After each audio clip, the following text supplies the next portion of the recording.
తిరిగి మధ్యాహ్న కాల సమయంలో, సాయంత్రం సమయంలో, రాత్రి సమయంలో ఎక్కువగా క్షేమాభివృద్ధి కొరకు, సంఘం యొక్క క్షేమం కొరకు, కుటుంబాల కొరకు ప్రార్థన చేసినటువంటి అనుభవాన్ని ఈ రోజున నేను మీ ముందు తీసుకుని రాగలను. ఎందుకంటే ప్రత్యేకంగా చేశాను కనుక ఖచ్చితంగా ఆ మాటను నేను మీ ముందు పంచుకోగలుగుతూ ఉన్నాను.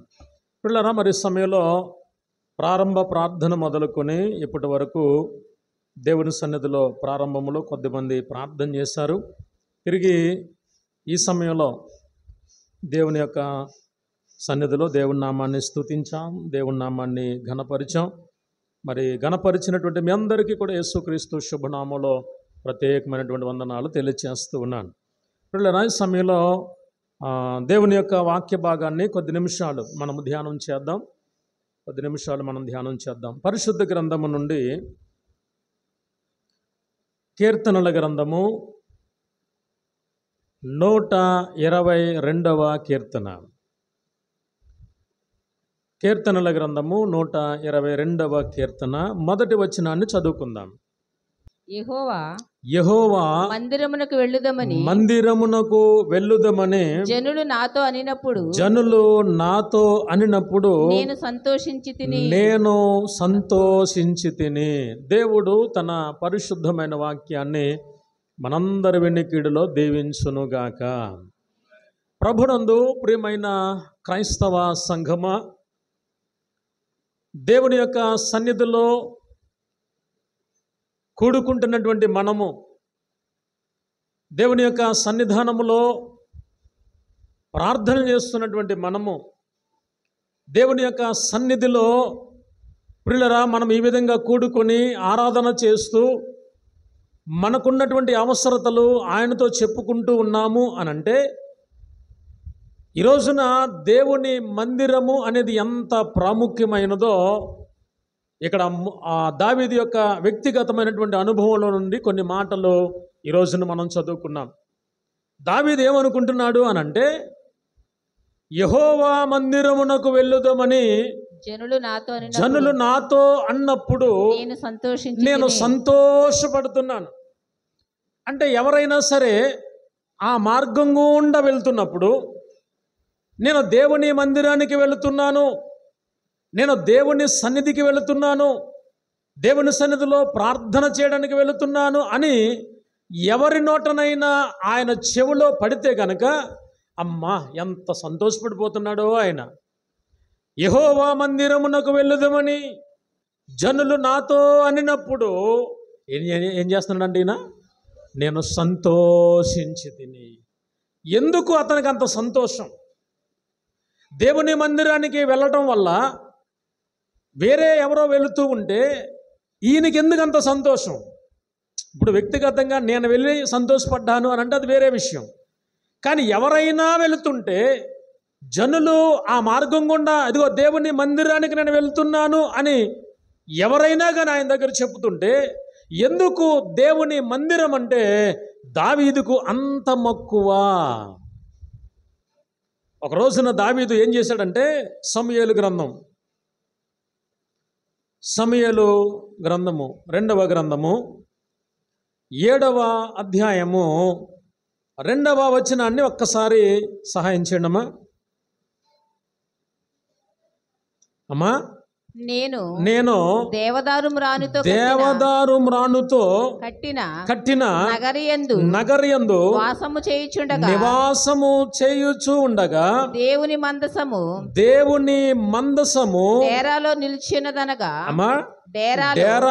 నిలిచి ఉన్నది అనగా అనే మాట అక్కడ మాట్లాడు. చూడండి, ఇక్కడ ఏమన్నాడంటే, నేను దేవదారు మ్రానుతో కట్టినటువంటి నగరియందు వాసం ఉంటున్నాను. అంటే దావీదు రాజు అయిన తరువాత రాజు ఎలాంటి స్థలంలో ఉండాలో, రాజు ఎలాంటి గృహములో ఉండాలో, అట్లాగా రాజు అయిన తర్వాత ఆ రాజమందిరములో దేవదారు మ్రానుతో ఒక అందమైనటువంటి గృహాన్ని కట్టించుకుని ఆ గృహములో నివసిస్తూ ఉన్నాడు. ఒక రోజున అనుకునే రీతిగా దావీదు ఏం చేస్తున్నాడంటే, తన ఇంటిలో నుండి అలా కిటికీలో నుంచి అలా చూసేసరికి దేవుని యొక్క మందసము ఎక్కడుందంట? డేరాలతో కప్పబడి ఉందంట. అంటే అప్పట్లో డేరాలు వేసుకుని అబ్రహాము కాలం నుండి ఇశ్రాయేలు ప్రజలు ఎక్కువగా ఏం చేసేవారంటే డేరాలు అంటే తెలుసా? ఎప్పుడైనా మన ఊర్లోకి కొన్నిసార్లు ఈ కత్తులు సానపడ్డే వాళ్ళు లేకపోతే ఈ సర్కస్ చేసేవాళ్ళు వస్తూ ఉంటారు కొన్నిసార్లు. వాళ్ళు వచ్చినప్పుడు ఏం చేస్తారంటే అటు ఇటు 4 మేకులు వేసుకుని మధ్యలో ఒక కర్ర పెట్టుకుని ఒక డేరా ఇలా వేసుకుంటారు. అందులో మనం వెళ్ళాలంటే వెళ్ళాం, ఒంగుని వెళ్ళాలంటే మన వల్ల కాదు, కానీ వారు అందులో నివసిస్తూ ఉంటారు. ఇప్పుడు దావీదు ఏం చేస్తున్నాడయ్యా అనంటే దేవదారు మ్రాణుతో ఒక అందమైనటువంటి గృహాన్ని కట్టుకున్నాడు, కానీ దేవుని మందిరము వైపు చూస్తున్నప్పుడు ఆయన అనుకుంటున్నాడు, అయ్యో నేనేమో ఇంత శ్రేష్టమైనటువంటి గృహంలో ఉంటున్నాను, నేనేమో నాకు అందమైనటువంటి గృహాన్ని నేను కట్టుకున్నాను, నా జీవితంలో దేవుడు ఒకప్పుడు నా పరిస్థితి గొర్రెలు కాచుకుంటూ ఉన్నటువంటి సమయంలో దేవుడు నన్ను అంచెలంచెలుగా హెచ్చించాడు, అంచెలంచెలుగా ఆశీర్వదించాడు, ఈ రోజున రాజుగా చేశాడు. రాజుగా ఉన్నటువంటి నేను దేవదారు మ్రాణుతో కట్టుకున్నటువంటి ఒక గృహములో నేను మంచిగా నివాసం చేస్తూ ఉన్నాను.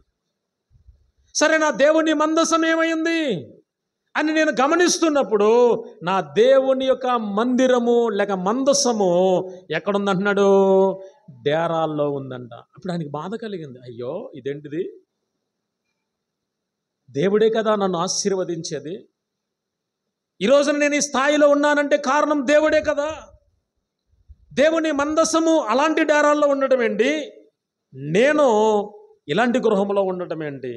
వెంటనే నాతానుతో అంటున్నాడు, అయ్యా నా దేవుని మందిరము డేరాలలో ఉండడం నాకు ఇష్టం లేదు. నా దేవుని మందిరము ఒక ఉన్నతమైనటువంటి స్థలములో మందిరము కట్టబడాలి అనేటువంటి సంకల్పము అనే ఉద్దేశము దావీదుకు ఆ రోజున కలిగింది. వెంటనే నాతానుతో అంటే నాతాను అన్నాడు, నీకు ఏది తోస్తే అది చెయ్యయ్యా అన్నాడు.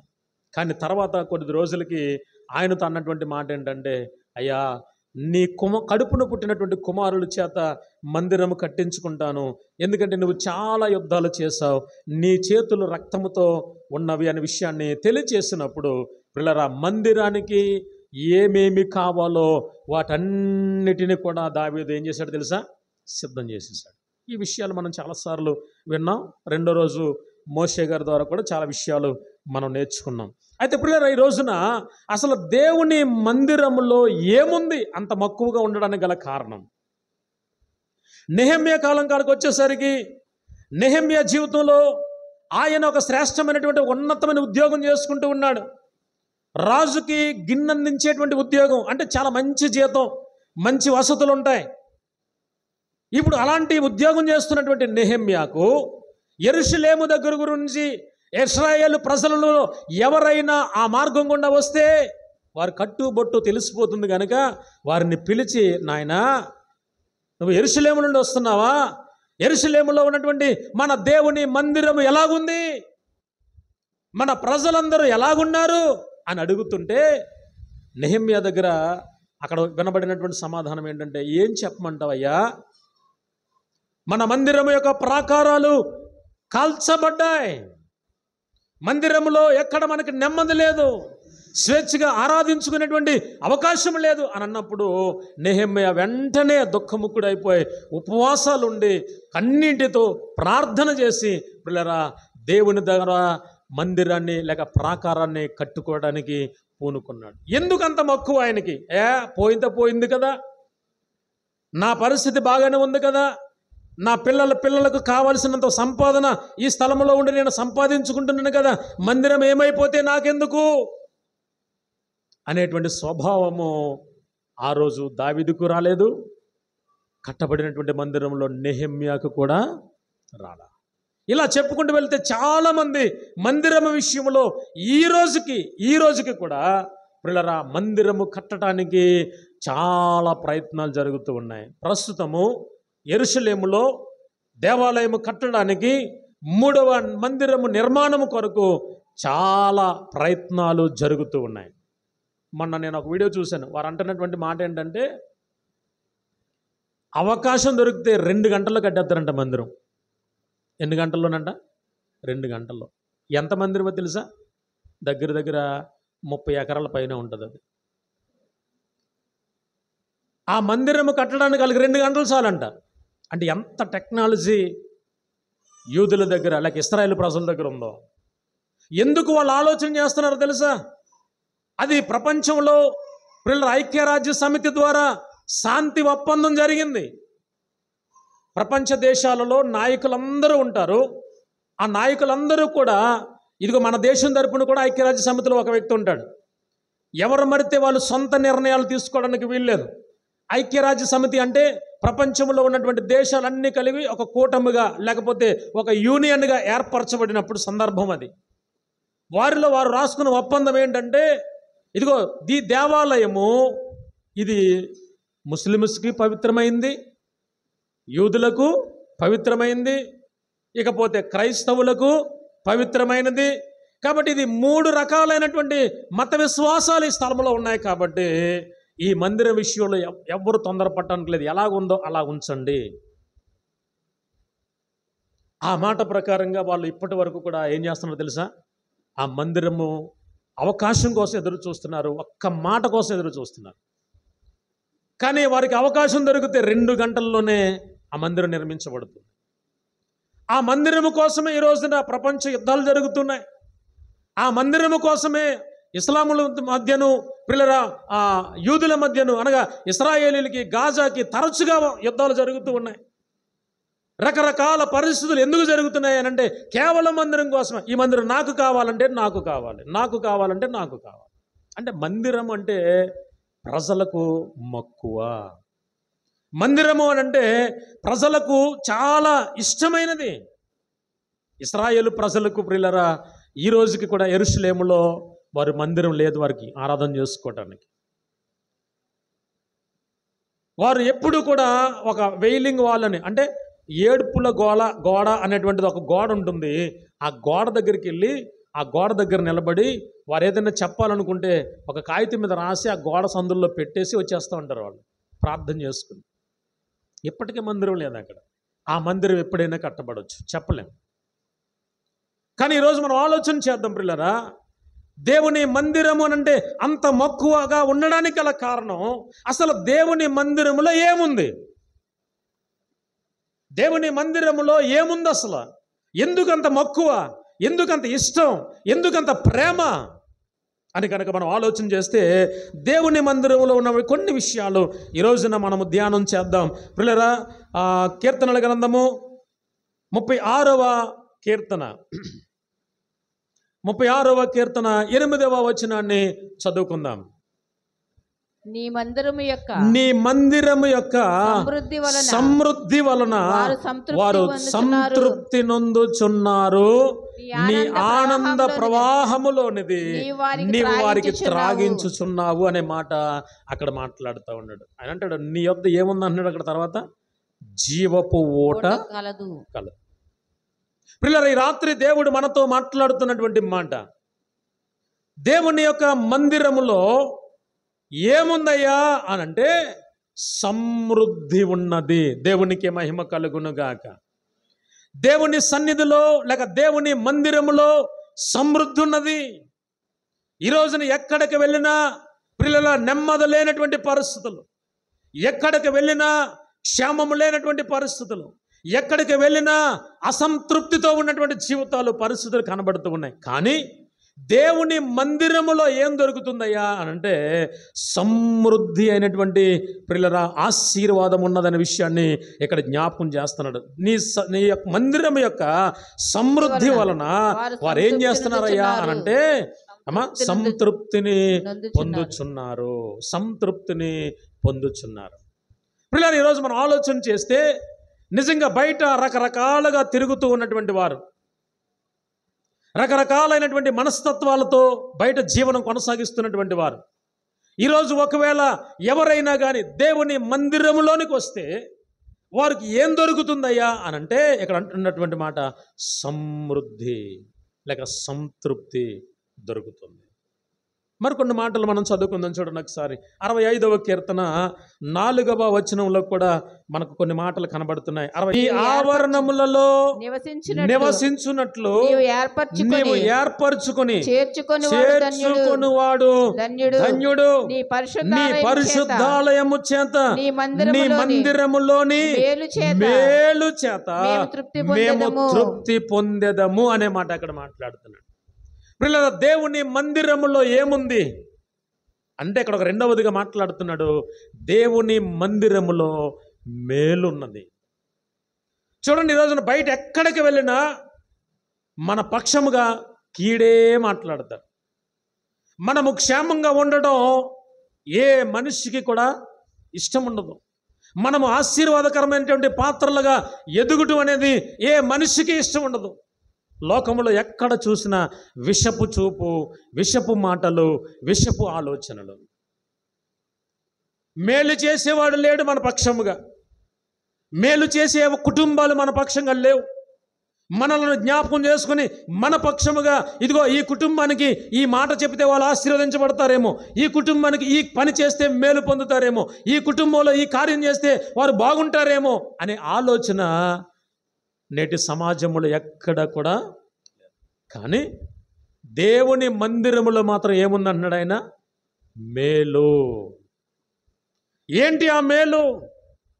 నీకు నెమ్మది లేని పరిస్థితుల్లో నీవు దేవుని మందిరానికి వస్తే నెమ్మది పొందుకుని వెళ్తావు. సమాధానం లేని పరిస్థితుల్లో నీవు దేవుని మందిరంలోకి వస్తే సమాధానం కలిగిన వాడిగా నీవు వెళ్తావు. ఒకవేళ నీ కుటుంబ పరిస్థితుల్లో, ఇబ్బందుల, సమస్యలలో, వలయంలో రకరకాలుగా నీవు బాధపడుతూ ఉంటే నీవు దేవుని మందిరములో గనక ఉంటే నీవు మేలు చేత తృప్తిపరచబడి వెళ్తావు. కానీ ఈరోజు దేవుని మందిరములో ఉన్నటువంటి మేలును మనం స్వతంత్రించుకోలేకపోతున్నాం. దేవుని మందిరములో ఉన్నటువంటి ఆశీర్వాదాన్ని, మేలును, సంతృప్తిని, సమృద్ధిని మనం అనుభవించలేకపోతున్నాం.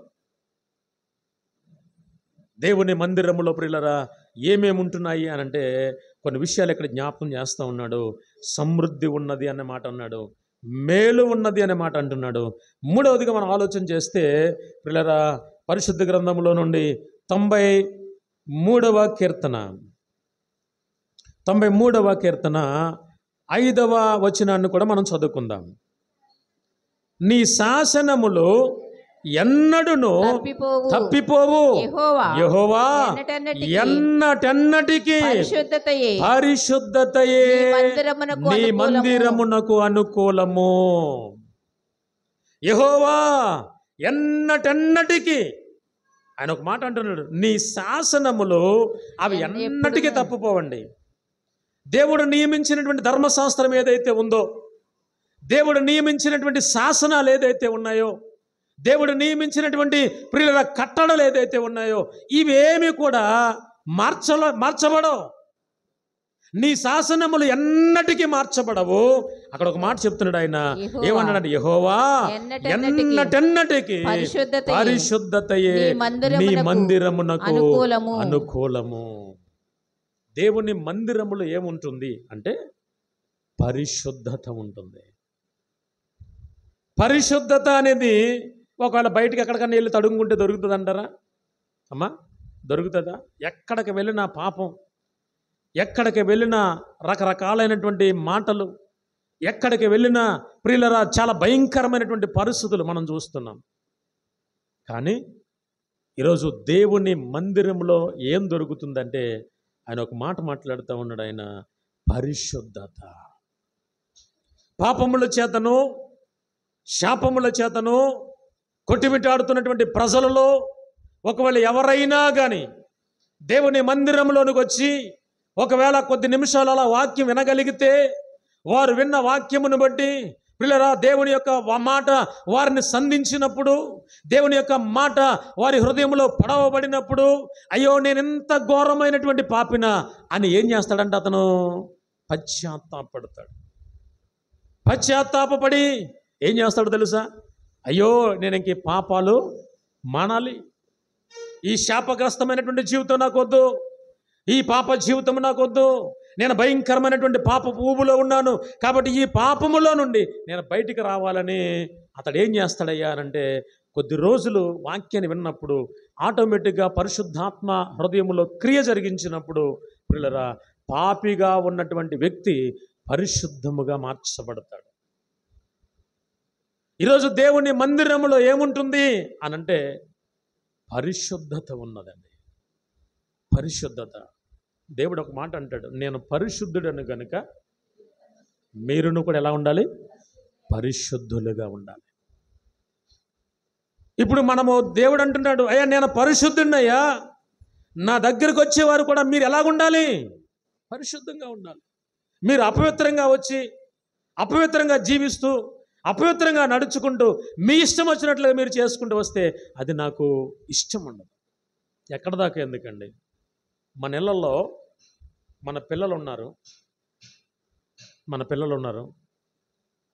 వారు చిన్న వయసులో ఉంటున్నప్పుడు ఆడుతూ ఉంటారు కదా. సెలవు దొరికిందంటే లేకపోతే స్కూల్ నుంచి వచ్చిన తర్వాత వాళ్ళు ఏం చేస్తారంటే ఆడుకుంటూ ఉంటారు. పిల్లలకి తెలియదు ఏం ముట్టుకుంటామో ఏం పట్టుకుంటామో వాళ్ళకి తెలియక గబగబా ఆ మట్టిలోనో ఇసుకలోనో ఎక్కడో చోట వాళ్ళు ఆడుకుంటూ ఉంటారు. కాసేపు ఆడుకున్నంతసేపు ఆడుకొని గబగబా వచ్చి అమ్మ ఆకలేస్తుంది అన్నం పెట్టమ్మా అంటాడు. సరే మంచిదే పెడతాం. తల్లి ఎప్పుడు కూడా వాళ్ళ కోసమే కదా ఎప్పటికప్పుడు సిద్ధం చేసి ఈ టైంకి అడిగి ఎట్టాలని ఆశపడుతూ ఉంటుంది కదా తల్లి. సరే పెడతాను లేదు, కానీ పైనుంచి కిందాక చూసేటప్పటికి ఈ అవతారం ఎలా ఉంది? మొత్తం దుమ్ముతోనూ ధూళితోనూ రకరకాలైనటువంటి పరిస్థితులు. పిల్లరా, వాడు చూస్తున్నప్పుడు జరిగిన సంఘటన ఏంటో తెలుసా? ఏం చేస్తుందో తల్లి, ఎవరే ముందెళ్ళి చేతులు కడుక్కోరా, తర్వాత పెడతాను. నువ్వు చేతులు కడుక్కుని వచ్చే లోపు నీకు ప్లేట్లో అన్నం ఉంటుంది, వెళ్ళి కడుక్కోరా అంటావు. ఇప్పుడు వాడు నేను కడుక్కోను కానీ పర్లేదమ్మ ఎలాగిచ్చే తినేస్తాను అంటే ఏ తల్లి అయినా ఒప్పుకుంటుందా? ఎందుకు ఒప్పుకోదు? వాడు అలా తింటే అది వాడికి శ్రేయస్కరం కాదు. వాడు అలా తింటే వాడికి ఆరోగ్యం కాదు. కాబట్టి ఈ రోజున వాడిని ఏం చేస్తుందంటే 1-2 సార్లు చెప్పితే మాట వినకపోతే వాడిని 2 అందుకుని మొత్తం తలంతా స్నానం చేయించక పెడుతుంది. ఎందుకు ఈ మాటలు చెప్తున్నాను అనంటే, ఈ లోకములో ఒక పూట ఆహారం తీసుకోవడానికి మన పిల్లలే ఆరోగ్యకరంగా శుభ్రంగా లేకపోతే, కన్న తల్లే భోజనం పెట్టకపోతే, దేవాది దేవుడు అంటున్నటువంటి మాట ఏంటో తెలుసా? నేను పరిశుద్ధుడను. కాబట్టి మీరు కూడా ఎలా ఉండాలి? పరిశుద్ధులుగా మీరు ఉండాలి. పరిశుద్ధులుగా ఉండాలి అనంటే ఎక్కడికి వెళ్తే పరిశుద్ధత వస్తుంది? ఎక్కడికి వెళితే మనము పవిత్రంగా మార్చబడతాం అనంటే ఇక్కడ ఒక మాట చెప్తున్నాడు ఆయన, నీ మందిరములో పరిశుద్ధత ఉన్నది. దేవుని మందిరంలో ఏముందంట? పరిశుద్ధత. కాబట్టి మనం ఆలోచన చేస్తే ఇంకా కొన్ని విషయాలు కొంచెం ముందుకు వెళ్దాం. చూడండి ఒకసారి 92వ కీర్తన 13వ వచనం కూడా చదవండి. యెహోవా మందిరములో నాటబడిన వారై వారు మన దేవుని ఆవరణములలో వర్ధిల్లుదురు అని ఉంది అక్కడ. యెహోవా మందిరములో నాటబడిన వారై, ఎవరైతే దేవుని మందిరాన్ని పట్టుకుని ఉంటారో, ఎవరైతే దేవుని మందిరమును ప్రేమిస్తారో, ఎవరైతే దేవుని మందిరములో జరుగు ప్రతి కార్యక్రమానికి పాలిభాగస్తులు అవుతారో, ఎవరైతే దేవుని మందిరములో జరుగుతున్నటువంటి పరిచర్యలో సహకారులుగా ఉంటారో, అలాంటి వారి గురించి అక్కడ ఒక మాట చెప్తున్నాడు ఆయన. యెహోవా మందిరములో నాటబడిన వారై, దేవుని మందిరములో నాటబడిన వారై వారు మన దేవుని మందిరములో ఎలా ఉంటారంట? వర్ధిల్లుదురు.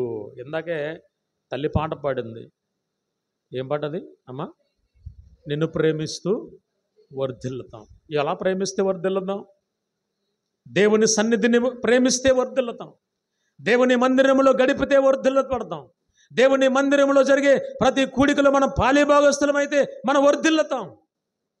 దేవుని సన్నిధిలో వాక్యాన్ని విని వాక్య ప్రకారంగా మనం నడుచుకోవడానికి ప్రయత్నం చేస్తే మనం వర్ధిల్లుతాం. ఈరోజు దేవుని వాక్యం జ్ఞాపకం చేస్తూ ఉంది. పిల్లలు ఆయన అన్నట్టున్నటువంటి మాట, నీ దేవుని యొక్క మందిరములో లేక దేవుని యొక్క ఆవరణములలో మనం ఎలాగుంటామంట? వర్ధిల్లతా. వర్ధిల్లేటువంటి ఆశీర్వాదం, వర్ధిల్లేటువంటి పరిస్థితి, వర్ధిల్లేటువంటి ఆ యొక్క నెమ్మది కలిగినటువంటి పరిస్థితులు పిల్లరా దేవుని మందిరములో ఉంటాయి. మనం నిజంగా 3 రోజుల ఉపవాస ప్రార్థన కూడికలలో చాలా విషయాలు మనం విన్నాం. చాలామంది పోగొట్టుకున్నారు. ఉపవాస ప్రార్థన కూడికలు అనే కంటే ఉపవాస ప్రార్థన పండుగలే. ఫస్ట్ రోజున సహోదరి చెప్పింది కదా, నిజంగా మనం ఉపవాసం ఉంటున్నప్పుడు సంఘములో ఉన్న వాళ్ళందరము కలిసి, ఒకవేళ పని చేసుకునే వాళ్ళ 3 రోజులు పని మానుకుని, ఉద్యోగానికి వెళ్ళే వాళ్ళ 3 రోజులు పని మానుకుని, వ్యాపారాలు చేసే వాళ్ళ 3 రోజులు పని మానుకుని, పిల్ల జల్ల సహితం మొత్తం అంతా కలిసి మందిరములో ఉంటే అసలు ఆ ఆనందమే వేరు. ఎన్ని గంటలు గడుపుతున్నాం మనం చెప్పండి మందిరంలో? అమ్మా 10 గంటల నుంచి 2 గంటలు అంటే ఎన్ని గంటలు? ఆ 3-4 గంటలే మనం 3 రోజులు కూడా కేటాయించుకోలేకపోతున్నాం.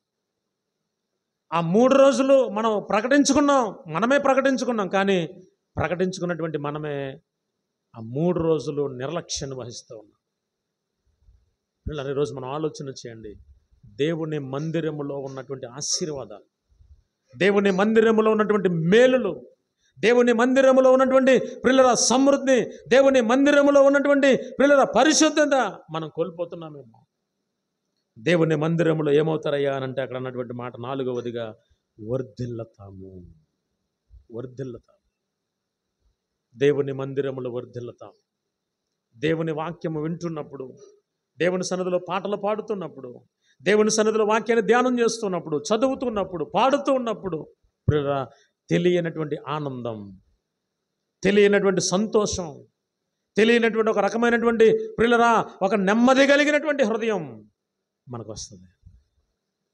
అప్పుడు మనం ఏమవుతాము అంటే, ప్రభువా నీ సన్నిధిలో ఉన్న సంతోషము చేత, నీ సన్నిధిలో ఉన్నటువంటి ఆనందము చేత, నీ సన్నిధిలో ఉన్న సంతృప్తి చేత, నీ సన్నిధిలో ఉన్న మేలు చేత నన్ను తృప్తిపరుస్తున్నావు నాయన, నన్ను తృప్తిపరుస్తున్నావు అనేటువంటి ఆశీర్వాదకరమైనటువంటి పాత్రగా మనం ఇక్కడి నుంచి బయటికి వెళ్ళడానికి అవకాశం ఉంటుంది. మరొక మాట మనం చదువుకుందామా? 84వ కీర్తన, 84వ కీర్తన 4వ వచనాన్ని మనం చదువుకుందాం. నీ మందిరమందు నివసించువారు ధన్యులు, వారు నిత్యము నిన్ను స్తుతించుదురు అనే మాట అక్కడ మాట్లాడుతున్నాడు. చూడండి, ఈ వచనములో 2 మాటలు వచ్చాయి. ఎవరైతే దేవుని మందిరములో నివసిస్తారో వాళ్ళు ఎవరంట? ధన్యులు. ధన్యులు అనే మాటకు అర్థం ఏంటి? సంతోషభరితులు, ఆనందభరితులు, అభినందనీయులు అని ఇలాగా కొన్ని పర్యాయ పదాలు ఉన్నాయి ధన్యులు అనేటువంటి మాటకు. అందుకని యేసుప్రభు వారు కూడా కొండ మీద ప్రసంగం చేస్తున్నప్పుడు ఆయన అన్నాడు, ఇదిగో దుఃఖపడువారు మీరు, సమాధానపరచు మీరు. అంటే ధన్యులు అంటే ఏంటి? ఆనందభరితుడు. ఇక్కడ ఒక మాట చెప్తున్నాడు ఆయన, నీ మందిరమందు నివసించువారు ధన్యులు. ధన్యులు. ధన్యత ఉంటుంది మందిరంలో. ఈ రోజున ఇన్ని గంటలు గడిపి, ఈ రాత్రంతా మనం దేవుని సన్నిధిలో గడిపి తిరిగి మరలా పొద్దున ఇంటికి వెళ్తున్నామనంటే ధన్యకరమైనటువంటి జీవితాన్ని మనం అనుభవించి వెళ్తా ఉన్నాం. ఊరికినేమి వెళ్ళిపోవట్లా మనం. ఒకవేళ ఇక ఎక్కడికైనా బయట జరుగుతున్నటువంటి కార్యక్రమాలు ఎక్కడికి వెళ్ళినా పిల్లరా ధన్యత లేకపోతే సంతోషం అనేది మనకు కూడా రాదు. కానీ మనం అనుకుంటాం, ఈరోజు యవనస్తులు ఎలాంటి మనసుతో ఉంటున్నారంటే, దేవుని మందిరంకి వెళ్ళే కంటే, అక్కడ 2 గంటలు కూర్చునే కంటే, ఏదో సినిమా థియేటర్కి వెళ్ళిపోతే అక్కడ ఒక సినిమా చూస్తే ఎంత హ్యాపీ, నాకు ఇష్టమైనటువంటి హీరో సినిమా అన్నట్లుగా సినిమాలకు వెళ్ళే వాళ్ళు చాలామంది ఉన్నారు. లోకములో ఎక్కడ ఏ కార్యక్రమాల్లో నీవు పాలిభాగస్తుడు అయినా నీకు ధన్యత రాదు. నేటి క్రైస్తవ సంఘములో కూడా ప్రియులరా మనము కూడా చాలా పొరపాట్లు చేస్తూ ఉంటాం. ఆదివారం రాగానే వారమంతా లేని పనులు ఆ రోజునే పెట్టుకుని కంగారుగా చేసుకోవడానికి ప్రయత్నం చేస్తూ ఉంటాం. ఈలోపే ఎవరో స్నేహితులో బంధువులో ఎవరో ఒకరు వస్తూ ఉంటే ఇంకా వాళ్ళని చూసి ఇంకా గుర్రం కుంటేస్తుంది. ఇంకేం వెళ్తాంలే, ఇప్పుడు వీళ్ళు వచ్చారు, వీళ్ళకి వండి పెట్టాలి.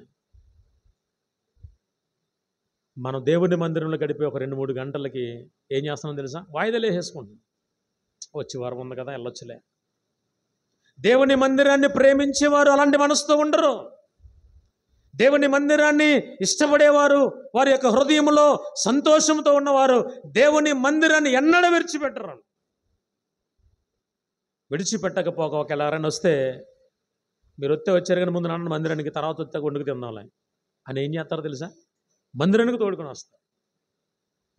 కానీ ఈరోజున ఎలాగైపోయామంటే, దేవుని మందిరంలో మనం ఎలాగుంటున్నాము అని అంటే ప్రియులారా, ధన్యకరమైనటువంటి జీవితాలు మనము పొందుకోవాలి. ధన్యకరమైనటువంటి ఆశీర్వాదాన్ని మనం చూడాలి. దేవుని మందిరములో ధన్యత ఉన్నది. అక్కడ అన్నటువంటి మాట, మరొక మాట, దేవుని మందిరములో స్తుతి ఉన్నది. ఏముందంట? స్తుతి ఉన్నది.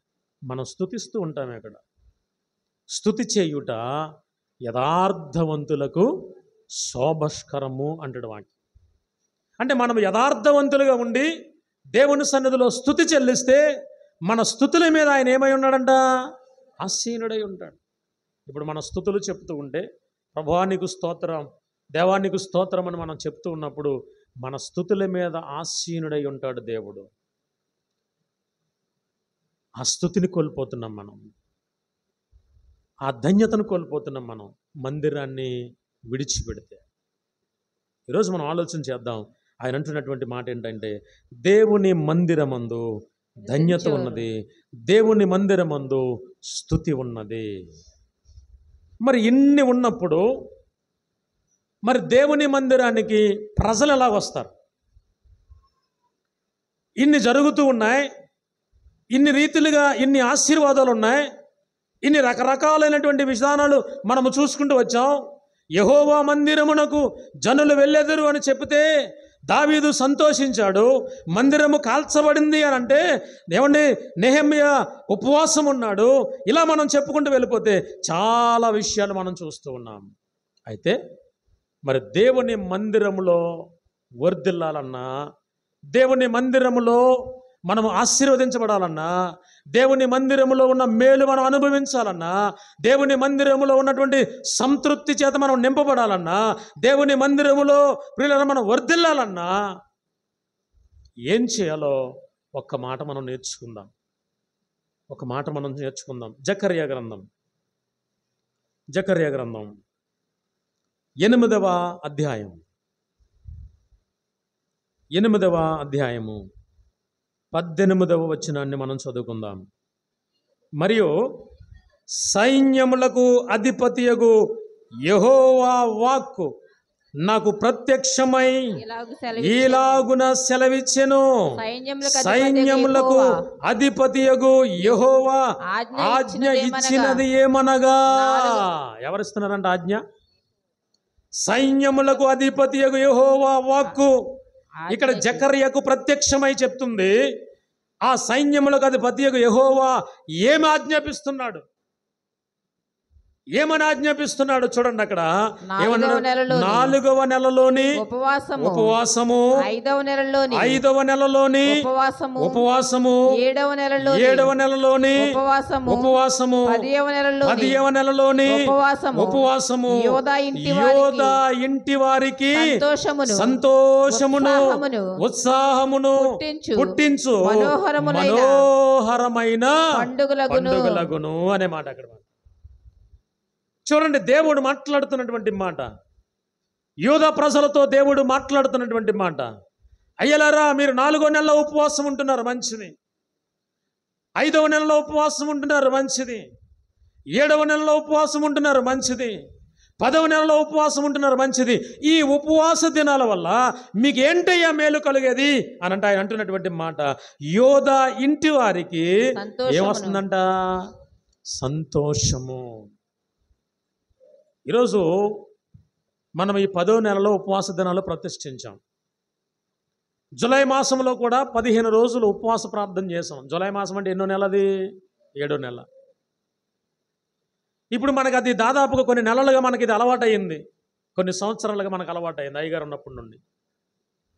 ఇప్పుడు ఆయన చెప్పినటువంటి మాట ఏంటయ్యా అనంటే, ఇదిగో మీరు ఈ చేస్తున్నటువంటి ఉపవాసము యోధా ఇంటి వారికి సంతోషమును ఉత్సాహమును పుట్టించు మనోహరములైన పండుగలగును. ఇవి ఏంటంటే మనోహరములైన పండుగలు. ఏంటయ్యి? ఉపవాస కూడికలు. ఇప్పుడు మనం పండగ అంటే ఏం చేస్తాం చెప్పండి అమ్మా? పండగ అంటే ఏం చేస్తాం?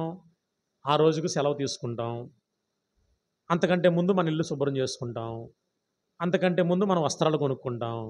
ఆ రోజు వస్తుంది అనేటప్పటికి ఏం చేస్తాం తెలుసు? అమ్మో పండగ పండగ పండగ అనగానే మనకు కావలసినవన్నీ కూడా అప్పో సప్పో చేసుకుని ఏం చేస్తాం? కూడబెట్టుకుంటాం. ఆ రోజు వచ్చినప్పుడు కొత్త బట్టలు వేసుకోవాలి, ఆ రోజు వచ్చినప్పుడు మంచి వంటలు వండుకుని తినాలి, ఆ రోజు వచ్చినప్పుడు ఇలాగ నేను ఉండాలి అని అనుకుంటూ ఉంటాం కదా. ఇప్పుడు ఇక్కడ యోధా ఇంటి వారికి ఏంటయ్యా పండుగలు అని అంటే, ఇదిగో వారు చేసిన 4వ నెలలో ఉపవాసం, 5వ నెలలో ఉపవాసం, 7వ నెలలో ఉపవాసం, 10వ నెలలో ఉపవాసం, వారికి పండుగలంట. ఎందుకు పండుగలయ్యాయి? ఎందుకు పండుగలయ్యాయి?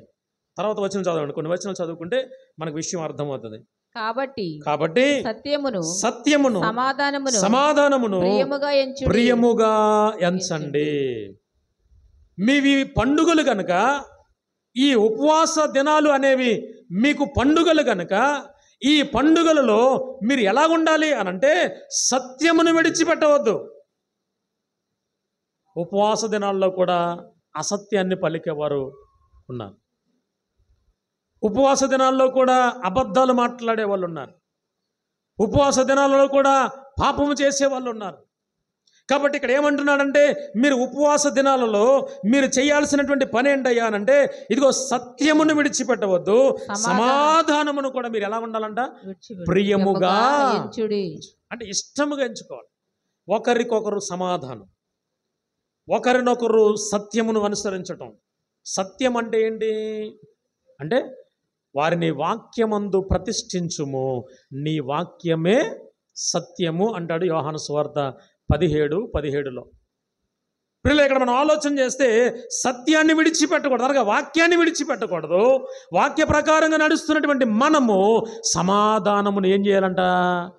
ప్రియముగా ఎంచాలి. సమాధానం ఇది మనం విడిచిపెట్టేస్తున్నాం, వాక్యానికి విధేయులు కావట్లా. కానీ ఇక్కడ ఏం చెప్తున్నాడంటే, మీరు సత్యమును సమాధానమును ప్రియముగా ఎంచండి. తర్వాత వచ్చిన చదవమ్మా. సైన్యములకు అధిపతి యెహోవా సెలవిచ్చినది ఏమనగా, ఇదిగో జనములను అనేక పట్టణముల నివాసములను ఇంకను వస్తారు. దేవునికి మహిమ కలుగును గాక. మీరెప్పుడైతే ఉపవాస దినాలు ప్రతిష్ఠిస్తారో, మీరెప్పుడైతే సత్యమునకు నిలబడతారో, మీరు ఎప్పుడైతే సమాధానము కలిగిన వారిగా ఉంటారో, ఇప్పుడు ఏం చేస్తానయ్యా అంటే, ఇదిగో సైన్యములకు అధిపతి యెహోవా సెలవిస్తున్నటువంటి మాట. ఏం మాట్లాడుతున్నాడు ఆయన అంటే, జనములను అనేక పట్టణముల యొక్క నివాసములను ఇంకను వస్తారు. అనేక మంది వస్తారు. స్థానికంగా పల్లివాడ గ్రామంలో ఉన్న వాళ్ళు మాత్రమే కాదు, లేక భుజవలపట్నం గ్రామంలో ఉన్న వాళ్ళ మట్టికే కాదు.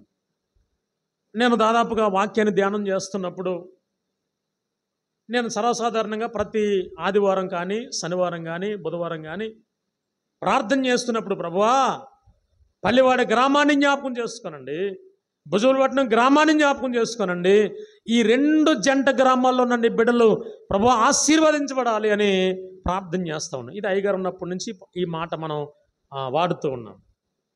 ఇందాక ప్రారంభ ప్రార్థన చేస్తున్నప్పుడు మాత్రం ఈ వాక్యం ధ్యానం చేసిన తర్వాత నాకు అనిపించింది, ఈ 2 జంట గ్రామాలేనా?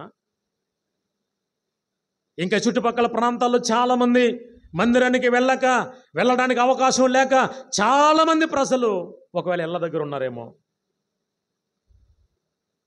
అలాంటి వారిని కూడా మనం ఆహ్వానించాలి అని అంటే మనం ప్రార్థన చేయాలి. అలాంటి వారు కూడా ఇక్కడికి రావాలి అని అంటే మనం ప్రార్థన చేయాలి. చూడండి, మనకు చటాగయ్య అనేటువంటి గ్రామం నుండి ఒక కుటుంబం వచ్చేది, ప్రేమకుమారు కిరణమయ్య అనేటువంటి వాళ్ళు. వాళ్ళు దేవుని మందిరానికి వెళ్ళాలి అని అనుకుని ఎక్కడికి వెళ్ళాలా అని దాదాపుగా చటాగే నుంచి అటు గోనిపడి దాకా అటు వెళ్ళారు. తర్వాత బుదలపట్నం కేసి తిరిగారు. ఇవన్నీ చూసుకుంటూ వెళ్తున్నారంట. ఒక రోజున పండుకుంటూ, ప్రభువా మేము ఆదివారం ఇళ్ళ దగ్గర ఉండిపోతాం, ఎక్కడికి వెళ్ళమంటావు నాయన, మాకు వాక్యం కావాలి, నేర్చుకోవాలి అని ప్రార్థన చేసుకుని పడుకుంటే ఆ రోజున దేవుడు మన మందిరాన్ని చూపించాడంట. దేవునికి మహిమ కలుగునుగా. వెంటనే వాళ్ళు ఏం చేశారో తెలుసా? ఆ తెల్లారి ఆదివారం వచ్చి అయ్యగారిని కలిసి, అయ్యా మాది పలానా గ్రామం అండి, మేము పలానా వాళ్ళమండి, మేము మందిరము ఇదిగో మేము ఎక్కడికి వెళ్ళాలని ఆలోచన చేస్తుంటే ఇదిగో ఈ స్థలంలో ఈ మందిరాన్ని దేవుడు మాకు చూపించాడండి, మేము వచ్చామండి, మేము వస్తాము మందిరంకి అని అంటే అయ్యగారు చాలా సంతోషంగా వారిని ఏం చేశారు తెలుసా? చేర్చుకున్నారు. ప్రస్తుతానికి వారు హైదరాబాద్లో ఉన్నారు, వాళ్ళు చెరువుల మీద ఉంటారు. పిల్లల వారి గురించి ఇచ్చినటువంటి సాక్ష్యం అంటే ఇలాగున మనం ఇక్కడ ప్రార్థన చేస్తే, మనం ఇక్కడ ఉపవాస దినాలు ప్రతిష్ఠిస్తే, మనము పండుగ దినాలుగా మనం ఇది కనుక మనం చేస్తే ఈ చుట్టుప్రక్కల ప్రాంతాలు ఎన్ని గ్రామాలు ఉన్నాయి? వెళ్ళడానికి అవకాశం లేని వాళ్ళు కావచ్చు, లేకపోతే దేవుని మందిరానికి వెళ్తే సిగ్గుపడేటువంటి వారు కావచ్చు, ఏదో దూరంగానన్నా వెళ్దాం, ఊళ్ళో వెళ్తే ఏదో అనుకుంటారులే, ఇంకో చోటకి ఎక్కడికైనా వెళ్దాం అని అనుకునే వాళ్ళే కావచ్చు. ఈ చుట్టుపక్కల ప్రాంత ప్రజలు ఆకర్షితులైతే, దేవుడు వారిని పిలిస్తే, దేవుడు వారిని ఆకర్షిస్తే ప్రజలు రారా?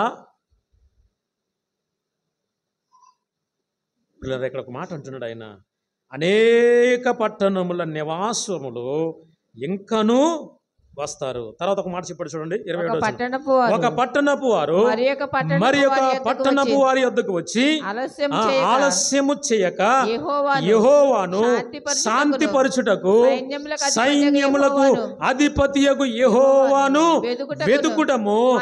వెదుకుటకు మనము పోదుము రండి అని చెప్పగా వారు మేమును ఒత్తుము అంటారంట. ఏమంటారంట అమ్మా? ఏమంటారంట? అయ్యా ఇదిగో ఒక పట్టణపు వారు మరి ఒక పట్టణపు వారి దగ్గరికి వెళ్ళి, అయ్యా దేవుని మందిరానికి వెళ్ళడానికి సమయమైంది కదా, దేవుని మందిరానికి వెళ్ళడానికి సమయమైంది కదా, ఇదిగో ఈ పట్టణము వాళ్ళు మరి ఒక పట్టణం యొద్దకు వచ్చి వారు ఆలస్యము చేయక, అయ్యా మనం ఆలస్యం చేయకూడదు, అయ్యా సమయానికి వెళ్ళాలి, ఆలస్యం చేయకూడదు, దేవుని మందిరానికి సమయం అంటే సమయానికి వెళ్ళాలి, సమయాన్ని ఆలస్యం చేయక ఏమంటారంట వాళ్ళు? యెహోవాను శాంతిపరచుటకు సైన్యములకు అధిపతియగు యెహోవాను వెదుకుటకును మనము పోదుము రండి అని చెప్పగా వారు మేమును ఒత్తుము అని అంటారంట.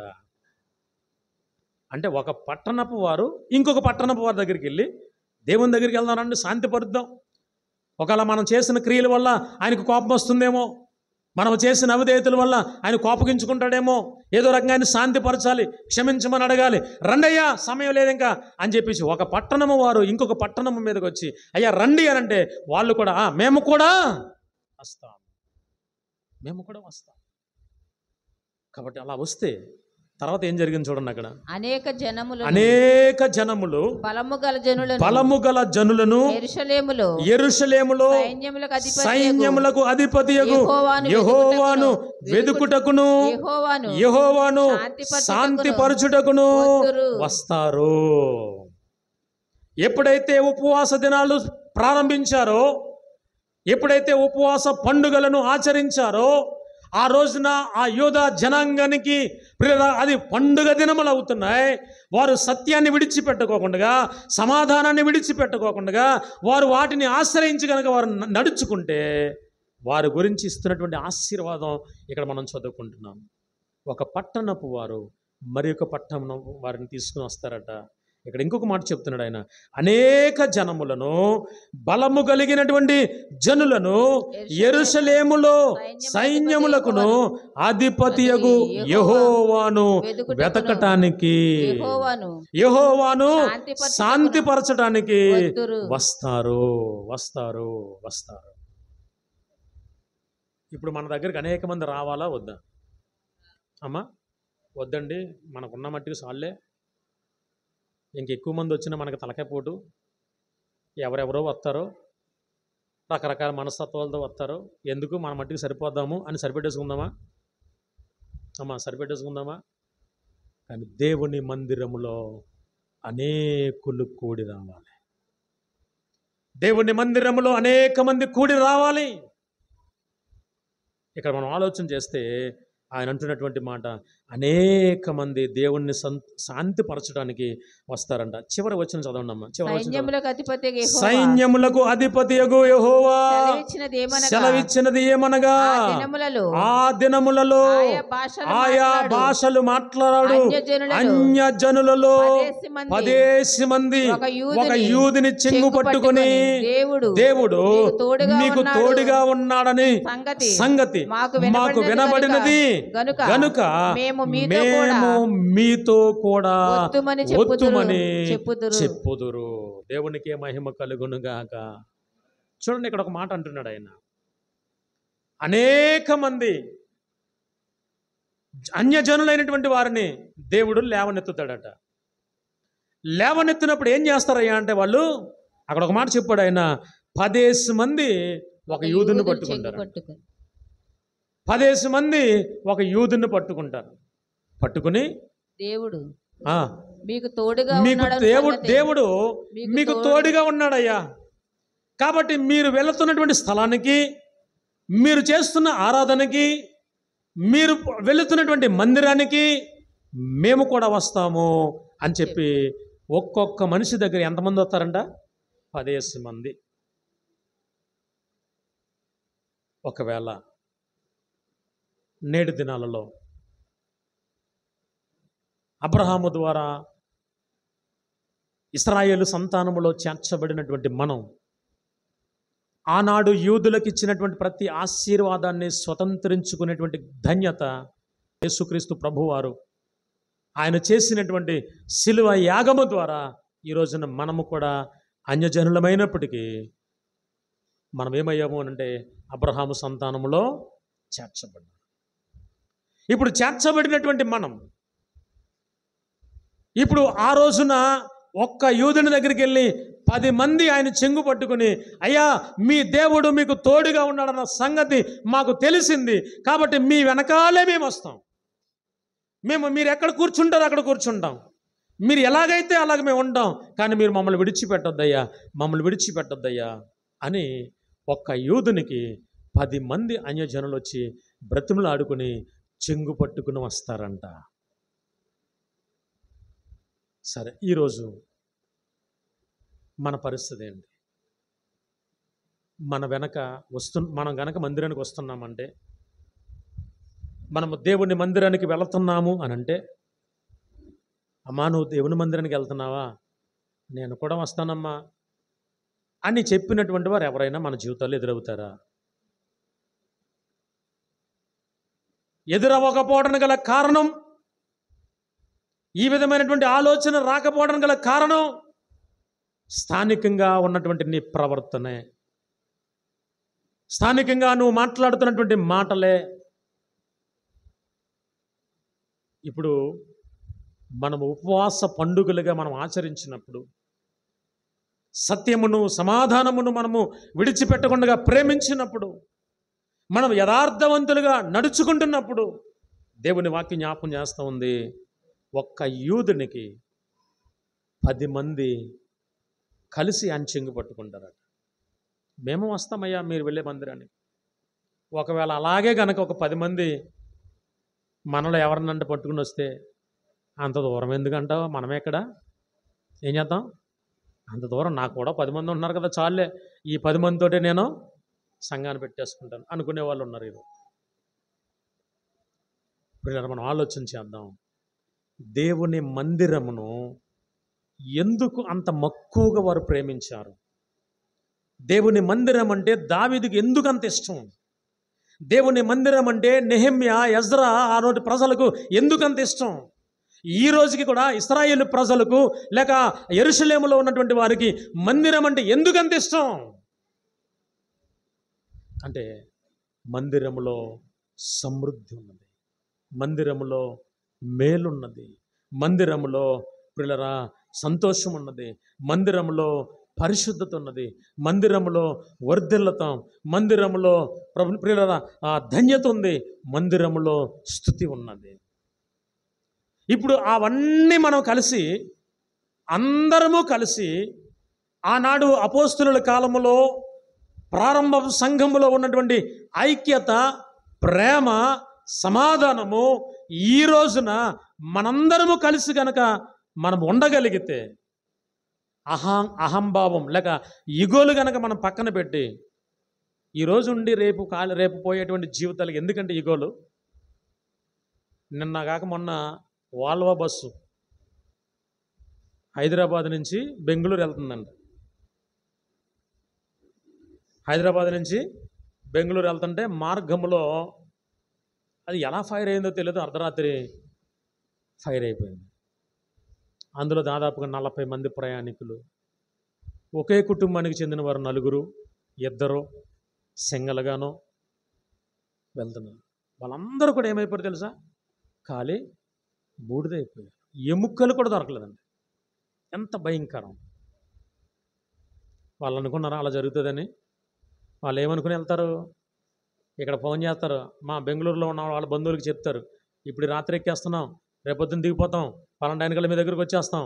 ఏదో పని మీద వారు ప్రయాణం చేశారు. కానీ చివరిదాకా వారి ప్రయాణం సాగలేదు. మన జీవితాలు ఎంత అల్పమైనవి! ఈ అల్పమైనటువంటి ఈ జీవితాల కొరకు, బలహీనమైనటువంటి ఘటముల కొరకు ఎందుకు మన జీవితాలలో మనము తగ్గించుకోలేకపోతున్నాం? ఎందుకు మన జీవితాలలో సమాధాన పడలేకపోతున్నాం? ఎందుకు మన జీవితాలలో ఐక్యత కొదువైంది? ఎందుకు మన జీవితాలలో ప్రేమ కొదువైంది? ఎందుకు మన జీవితాలలో ప్రియులారా ఇదిగో దేవుని మందిరంలో ఉన్నటువంటి ఆ మేలును మనం ఎందుకు అనుభవించలేకపోతున్నాం? ఎంతలో కనపడి అంతలో మాయమైపోయే ఆవిరి లాంటి బ్రతుకులు మనవే. ఆవిరి లాంటి బ్రతుకు. మన పొయ్యి మీద ఎసరు పెట్టి పొంగిస్తుంటే మన కళ్ళ ముందు అలా కనపడుతుంది ఆ పొంగు, ఆ ఆవిరి. నిమిషం కూడా కాదు కదా, కనీసం 10 సెకండ్లు కూడా ఉండదు, అది ఏమైపోద్ది? గాల్లో కలిసి. అట్లాంటి బ్రతుకులు మనం. నీటి బుడగ మీద ఉన్నటువంటి బుడగ లాంటి జీవితాలు. వర్షం పడుతుంది కదా 4-5 రోజుల నుంచి. వర్షాలు పడుతున్నప్పుడు సూర్యులో నుంచి కింద పడితే మట్టిలో బుడగలు వస్తూ ఉంటాయి, చిన్న చిన్న బుడగలు. ఆ బుడగ వస్తుంది, ఆ నీటిలో కొంచెం మహా అయితే అంత లెక్క వెళ్ళేదికి పేలిపోద్ది. అంటే మన బ్రతుకులు ఎలాంటివి? నీటి బుడగ లాంటి జీవితం, ఆవిరి లాంటి జీవితాలు. ఇలాంటి జీవితాలు అయిన మనము మనకున్నటువంటి బలాన్నో, మనకున్నటువంటి ధనాన్నో, మనకున్నటువంటి శక్తినో ఏదో ఉపయోగించి నేను కాబట్టి అనుకుంటూ పోతే మన జీవితాలలో ఏది కూడా మనము సాధించాలి. కాబట్టి రాత్రికాల సమయంలో దేవుని యొక్క మందిరంలో మనము ఒక్కొక్కరిని మనలను పట్టుకుని ఒక్కొక్కరి పక్షముగా 10 మంది రావాలట. అది దేవుడు ఆ రోజున వారికి ఇచ్చిన వాగ్దానం, వారికి ఇచ్చిన ఆశీర్వాదం. అలాంటి ఆశీర్వాదం ఈ కడవరి దినాలలో మనము, మన కుటుంబాలు, సంఘములో అనేకమైనటువంటి నూతన ఆత్మలు చేరి ప్రభువు రాకడ కొరకు ఎదురు చూసే భాగ్యాన్ని మనము కలిగి ఉందాం. పిల్లరా, మన మందిరము రాబోయే రోజుల్లో మరి పెంచడానికి ప్రయత్నం చేస్తూ ఉన్నాం. కానీ వినబడుతున్నటువంటి మాటలు మీరు పెరిగే 10 అడుగులో 12 అడుగులు పెంచినంత మాత్రాన నాకు తెలిసి అది సరిపోదు మీకు అన్నట్టుగానే మాట్లాడుతున్నారు చాలామంది. సరిపోదు మీకు అనే మాట మాట్లాడుతున్నారు. కానీ దేవుని చిత్తం, నేను అందుకే చెప్తున్నాను, ఇది పెంచటం లేకపోతే ఇంకేదో చేయటం అనేది కాదు. కానీ ప్రభువా పెంచటమే. కానీ ఒకవేళ భవిష్యత్ దినాల్లో అది కట్టినా సరిపోకపోతే మా పరిస్థితి ఏంటి? ఎక్కడికి వెళ్ళాలి? ఏం చేయాలి? కాబట్టి దాని గురించి నేను ప్రార్థన చేస్తూ ఉన్నాను. దేవుడు రాబోయే రోజుల్లో మరింత శ్రేష్టమైనటువంటి ఆశీర్వాదం మనకి ఇవ్వటానికి సిద్ధంగా ఉన్నాడు. అయితే ఆయన చెయ్యాలి అని అంటే మనము ఉపవాస ప్రార్థన కూడికలలో పాలిభాగస్థులం అవ్వాలి. ఉపవాస ప్రార్థన కూడికలలో ఆ పండుగలలో మనం మరింతగా మనము మేలుకరమైనటువంటి ప్రార్థనలు, ఆశీర్వాదకరమైనటువంటి పరిస్థితులు మనం చూడాలి. దేవుని మందిరాన్ని ప్రేమించేవారిగా మనం ఉండాలి. అలా ఉన్నప్పుడు ఖచ్చితంగా దేవుడు మన ఎడల నూతనమైనటువంటి కార్యాలు చేస్తాడు. అటువంటి ధన్యత, కృప, పరిశుద్ధాత్మ అనుభవం చేరువచ్చిన మనకును మన కుటుంబాలకును దయచేసి నడిపించునుగాక.